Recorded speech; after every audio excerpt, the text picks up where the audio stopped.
긴긴 밤 루리 글 문학동네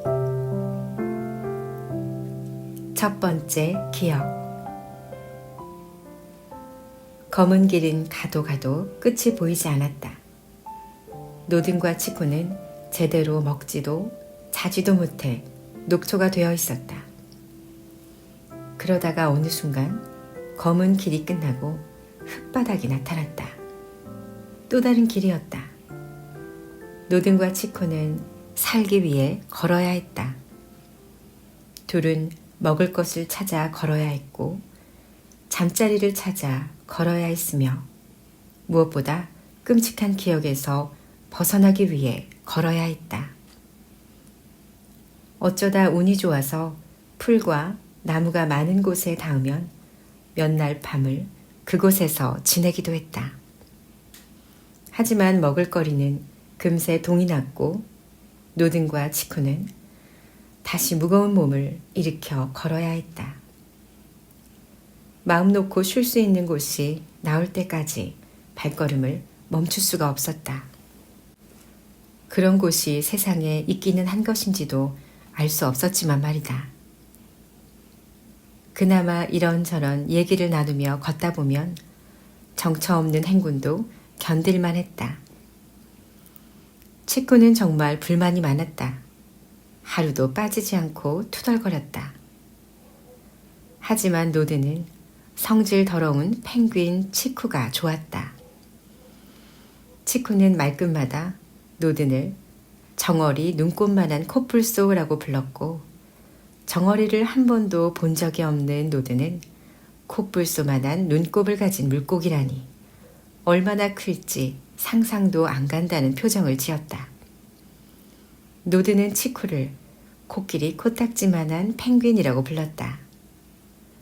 치쿠는 생전 코끼리는 본 적도 없으면서 길길이 날뛰며 화를 내었다. 노드는 치쿠의 화내는 모습이 재밌었다.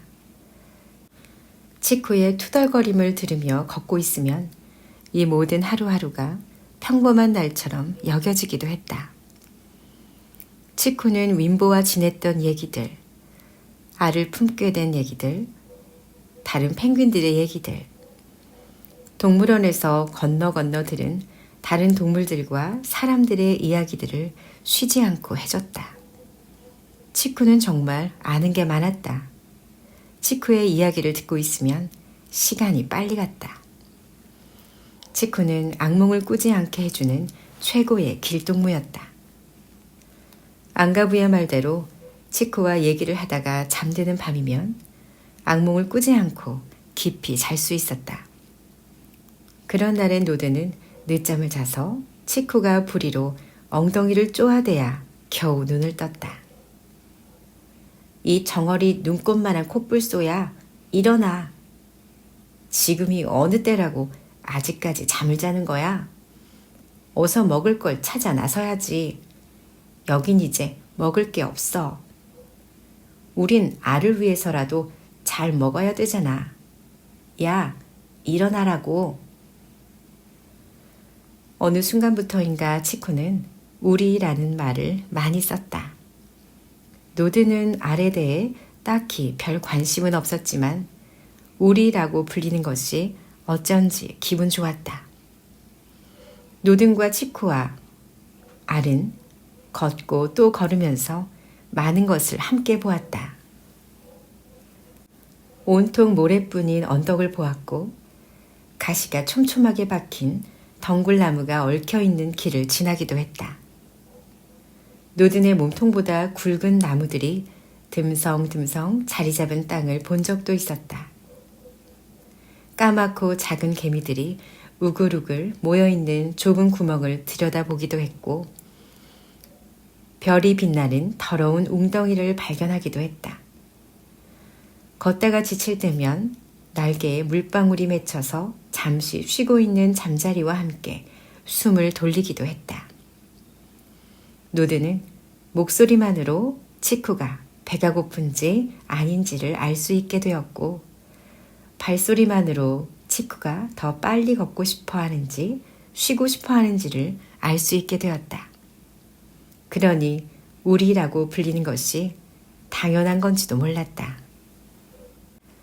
치크도 안가부처럼 동물원 바깥 세상에 대해서는 아는 게 없었다. 알이 든 양동이 속을 마른 풀로 채워 넣는 것도 노든의 생각이었다. 동물원 바깥 세상에 관해서만큼은 노든이 치쿠보다 아는 것이 많았다. 노든과 치쿠의 여정에는 너무 배가 고픈데도 먹을 게 없을 때가 많았는데 그때마다 노든은 치쿠가 먹을 만한 것들을 구해다 주었다. 치쿠는 처음엔 내켜하지 않았지만 배가 고파서 어쩔 수 없이 노든이 주는 풀과 열매를 먹기 시작했고 나중에는 부드러운 풀과 억센 풀을 구분하는 법, 덜 익은 열매와 잘 익은 열매를 구분하는 법도 알게 되었다. 처음엔 호기심 많은 치쿠가 눈에 보이는 풀과 열매를 전부 부리로 건드려 보는 바람에 노든이 독이 있어서 건드리면 안 되는 것들을 하나하나 알려주어야만 했다. 치쿠와 함께 다니는 날들은 노든이 가족과 함께 다니던 날들을 떠올리게 했다. 노든은 부쩍 아내와 딸이 자주 생각났다. 그 기억은 괴로우면서도 행복했다. 치쿠와 사막을 걷다가 정갈을 만났을 때도 그랬다. 치쿠가 양동이를 내려놓고 멈춰 서서 앞서가는 노든을 불러세웠다. 어이, 정어리 눈곱만한 코뿔소. 내가 여기서 뭘 발견했나 봐봐. 내가 좋아하는 새우가 있어. 치쿠의 말에 뒤를 돌아본 노든은 깜짝 놀라 소리를 질렀다. 새우가 뭔지는 몰랐지만 그게 새우가 아닌 것만은 확실했다. 그건 전갈이었다. 멈춰! 잠깐! 멈춰, 치쿠! 그건 독이 있어. 하지만 전갈은 이미 치쿠를 적으로 여기고 꼬리에 독침을 곤두세우고 있었다. 치쿠는 허둥지둥 양동이를 챙겨 입에 물고 전갈에게서 도망치려 했다. 하지만 치쿠는 펭귄이었고 모래 위에서는 펭귄이 전갈을 이길 수 없었다. 치쿠도 그것을 알고 있었다. 치쿠는 뒤뚱뒤뚱 도망가다 말고 갑자기 뿌직 하고 주변으로 둥글게 똥을 뿌렸다. 그러자 치쿠를 위협하던 정갈이 움찔하며 뒤로 물러섰다. 정갈은 다시 치쿠에게 접근을 시도했지만 치쿠의 똥 가까이로는 다가가지도 못하고 포기하고 돌아갔다. 이 모든 것을 지켜본 노드는 놀랍다는 듯 치쿠에게 물었다. 우와, 방금 그거 뭐야? 정갈을 물리치다니 대단한데? 내가 지난번에 정갈을 봤을 땐 딸이랑 같이 있었는데 그때는 우리 둘 다 전속력으로 도망치기 바빴다고. 노드는 크게 웃으며 그때 조그만 정갈 앞에서 주랭랑 치던 덩치 큰 코뿔소 얘기를 하다가 웃음을 멈추고 주저앉았다. 치쿠는 노든 곁으로 와 자리를 잡았다. 그리고 노든을 쳐다보지 않고 양동이에서 알을 꺼내 품으면서 물었다. 딸이 있었구나. 걔도 너처럼 정갈을 사냥하려고 달려들었지. 노드는 씁쓸하게 웃으며 대답했다. 무슨 일이 있었던 거야? 인간들이. 그랬구나. 응. 치쿠는 품고 있던 알을 노든의 다리에 맞대며 물었다. 따뜻하지? 응. 아빠가 되는 건 어렵지? 쉬우면서 어렵지. 나도 곧 아빠가 될 텐데 그래도 네가 있어서 다행이야. 노드는 아무 말도 하지 못했다. 치쿠가 아빠가 되는 일에 자신이 별 도움이 못 될 거라고 생각했지만 그 얘기도 할 수가 없었다. 그저 다시 모래를 털고 일어나 앞으로 걸어 나가는 것이 노든이 할 수 있는 최선이었다. 언제나 그랬다. 노든은 옛날 기억에 사로잡힐 때마다 앞으로 걷고 또 걸었다. 노든이 할 수 있는 것은 그것밖에 없었다.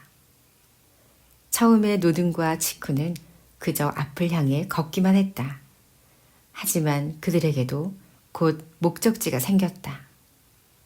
바다. 치쿠는 바다를 찾아야 한다고 했다. 노든은 바다가 뭔지 몰랐다. 치쿠에 따르면 바다는 파란 물이 끝없이 펼쳐진 곳이라고 했다. 바다는 시원하고 정어리가 넘쳐나고 무엇보다도 힘들이지 않고 멀리 멀리 여행을 떠날 수 있는 곳이라고 했다. 치쿠는 바다에 닿으면 다른 펭귄들을 찾아서 여행을 떠날 것이라고 했다. 노드는 바다라는 곳이 궁금해졌다. 난 바다가 어떤 곳일지 상상이 안 가. 그러니까 바다는 말이지. 저 위에 하늘이랑 비슷한 곳이야. 그리고 필요한 건 뭐든지 다 있어. 먹을 것도 친구들도. 아름다운 것들이 가득하지. 어서 지평선이 파랗게 변했으면 좋겠다. 그러면 바다에 가까워졌다는 뜻이거든. 바닷속에서는 노든 너보다 내가 훨씬 빠를 텐데. 바닷속에서는 너도 바람보다 빨리 달릴 수 있는 거야? 당연하지. 그러면 바닷속에도 바람이 있는 거야? 물 웅덩이나 호수 속에는 바람이 없는데. 바다라는 곳에서는 물도 달린다는 말이야? 이 질문에 치쿠는 당황한 것 같았다. 한참을 대답 않고 노든을 째려보더니 노든의 시선을 피해 딴청을 피우면서 퉁명스럽게 대답했다. 사실 나도 바다에 가본 적이 없어. 나도 윈보도 동물원에서 태어났거든. 그냥 새로 들어온 펭귄한테 들은 거야. 노드는 평생 동물원에 살면서 바람보다 빨리 달리고 싶어 했던 앙가부가 떠올랐다. 가슴 언저리가 욱신거렸다. 걱정 마, 친구. 우린 바다를 찾을 수 있을 거야. 노든의 말에 치쿠는 금세 자신감을 되찾았다. 찾을 수 있고 말고 이래봬도 난 바다 냄새를 맡을 수 있어. 정어리 냄새랑 비슷하거든. 저기 언덕 보이지? 저 언덕 쪽으로 쭉 가다 보면 반드시 바다가 나올 거야. 난 알 수 있어.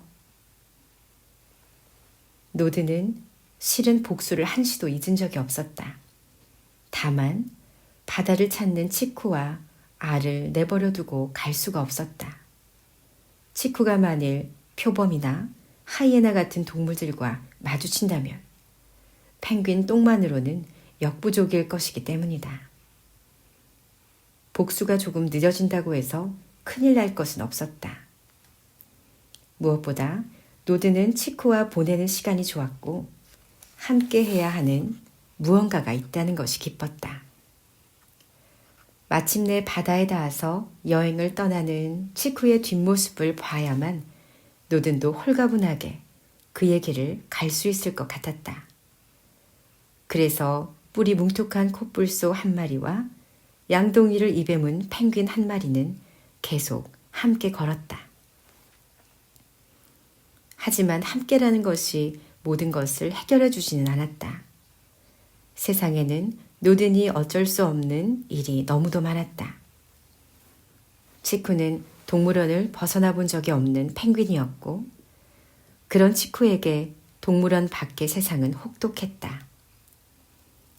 시간이 지날수록 더 멀리 나아갈수록 치쿠는 수척해져 갔다. 한낮에는 뜨거운 태양빛 피할 데가 마땅치 않았고 밤이 되면 차가운 바람을 온몸으로 막아가며 알을 품어야 했다. 때 맞춰 먹이를 먹을 수 없는 것도, 건조해진 몸을 담글 물이 없는 것도 치쿠에게는 힘들었다. 오랜 시간 알이 든 양동이를 입에 물고 다니느라 부리도 점점 해지고 있었다. 그럼에도 치쿠는 알을 돌보는 일을 조금도 소홀히 하지 않았다. 노든이 좀 더 쉬어가자고 해도 치쿠는 고집스럽게 앞으로 나아갔다. 곧 바다가 나타날 것이라는 확신이 치쿠를 최악의 상태에서도 계속 걷게 만들었다. 치쿠는 기진맥진하여 휘청거리면서도 지평선이 곧 파란색으로 변할 것이라고 강조했다. 하지만 야속한 하늘은 그들이 걸어가는 길 위로 촉촉한 비 한 방울 뿌려주지 않았다. 그날도 긴긴 밤이 이어졌다. 노든과 치쿠는 뜬 눈으로 밤을 지새우고 있었다. 먼 곳을 응시하며 생각에 잠겨있던 치쿠가 노든에게 말했다. 혹시 나한테 무슨 일이 생기면 알을 돌봐주겠다고 약속해줘. 그게 무슨 말이야. 나는 코뿔소라고. 알에 대해서는 아는 것도 없을 뿐더러 알을 품지도 못해. 그런 소리 할 여유가 있으면 조금만 더 힘을 내. 난 이제 너밖에 없잖아. 노드는 이런 얘기가 싫었다. 그래서 대충 대답해버렸다. 알았어. 만약 나한테 무슨 일이 생기면 알을 품어서 꼭 새끼 펭귄이 무사히 태어나게 하겠다고 약속해줘. 알았어. 알겠다고. 그 애를 바다에 데려다 준다고도 약속해. 알았어. 알겠으니까 이제 그런 얘기는 그만하자. 오랜만에 둘 사이에 어색한 침묵이 맴돌았다. 노드는 치쿠와 처음 검은 길 위에서 보낸 밤이 떠올랐다. 그러다 스르르 잠이 들었다. 다음 날도 둘은 열심히 걸었다. 노드는 전날 밤의 대화가 신경 쓰여서 치쿠에게 아무 말이나 붙여보려고 했지만 치쿠는 양동이를 물고 걷는데 여념이 없어 보였다. 오로지 양동이가 흔들리지 않게 걷는 것만 생각하는 것 같았다. 치쿠는 전날보다 더 느려지고 더 지쳐 보였지만 온 신경을 집중해서 한 걸음 한 걸음 움직였다. 노드는 느려진 치쿠의 속도에 맞추며 걸었다. 그날 저녁 둘은 푹신해 보이는 숲풀에 도착했다. 운이 좋았다. 풀에는 이슬이 내려앉아 치쿠가 쉬기에도 좋아 보였다. 자리를 잡고 나서 노드는 치쿠에게 어색했던 지난밤에 대해 사과하고 다시 예전처럼 정어리 눈꽃만한 코뿔소라고 불리고 싶어서 말을 걸었다. 어이, 코끼리 코딱지만한 펭귄. 치쿠는 대답이 없었다. 슬쩍 살펴보니 치쿠는 알을 품은 채 오랜만에 곤히 잠들어 있었다. 그럴만도 했다. 기진맥진한 상태로 온 힘을 다해 양동이를 입에 물고 걸어왔으니 말이다. 노드는 마음이 놓였다. 오늘은 밤이 길지 않을 것 같았다. 노든도 오랜만에 깊은 잠에 빠졌다. 다음 날 아침 평소와 다르게 노든이 먼저 눈을 떴다. 치쿠는 아직도 자고 있었다. 노드는 저 펭귄이 어지간히도 피곤했나 보다 싶어서 좀 더 자게 놔두려다가 한 번쯤은 먼저 일어난 모습을 보여주고 싶어서 치쿠를 코로 툭툭 건드렸다. 그러자 치쿠의 몸이 스르르 옆으로 쓰러지더니 부리를 흙바닥에 처박은 채 움직이지 않았다. 노드는 급히 치쿠의 몸에 코를 대어 보았다. 치쿠의 숨이 느껴지지 않았다. 노드는 뒷걸음질 치다가 그대로 주저앉았다. 치쿠가 죽었다. 노드는 움직일 수가 없었다. 머릿속이 하얘졌다. 노드는 쓰러져 있는 치쿠를 멍하게 바라보았다. 어디서부터 무엇이 잘못된 것인지 알 수가 없었다. 문득 발에 닿는 따뜻한 촉감에 현실로 돌아왔다. 고개를 내려보니 치쿠가 품던 알이었다. 치쿠와의 약속이 떠올랐다. 노드는 숨을 쉬는 것을 까먹고 있다가 방금 깨달은 것처럼 크게 심호흡을 했다. 치쿠는 노든에게 슬퍼할 시간을 주지 않았다. 노드는 아래 온기가 식을까봐 항상 노심초사하던 치쿠를 떠올렸다. 노드는 햇빛을 받아 따뜻해진 수풀을 찾아 그 위로 알을 굴려갔다. 그리고 앞발을 모아 알을 감쌌다. 이렇게 한다고 알이 무사할까 싶었지만 달리 방법이 없었다. 노드는 그저 알의 온기가 식거나 알이 깨질까봐 걱정이 되어서 아무것도 하지 못했다. 어느덧 하늘이 어두워졌다. 노드는 고개를 들어 하늘을 올려다봤다. 반짝이는 별들과 연한 구름들이 보였다. 노드는 외로웠다. 그래서 하늘을 계속 바라보았다. 오늘도 긴 밤이 될 것이다. 하늘의 별을 바라보느라 노드는 알이 살짝 움직이는 것을 알아채지 못했다. 조금씩 알에 금이 가기 시작했다. 그리고 마침내 작은 부리가 껍질을 깨고 모습을 드러내었다. 그렇게